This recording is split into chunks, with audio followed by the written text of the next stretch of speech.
PCB assembly is the process of putting all of the components onto the circuit board and ensuring that it's a functioning product. In electronics, we are truly in a global supply chain.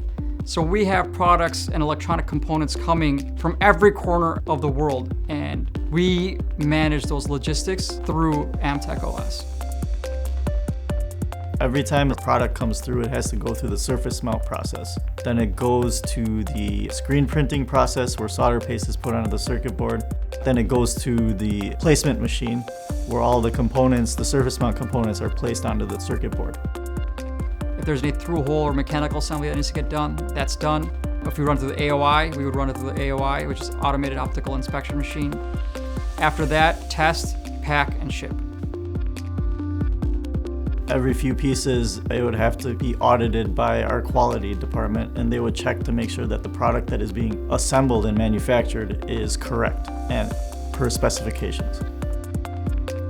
There are a lot of complexities in electronics, so we've developed and selected manufacturing technologies that help us change over quickly and provide a superior product in a high-mix environment.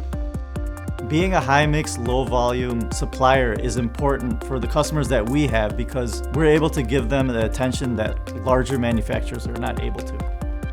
For us at Amtech, PCB assembly is what gives us opportunities to grow.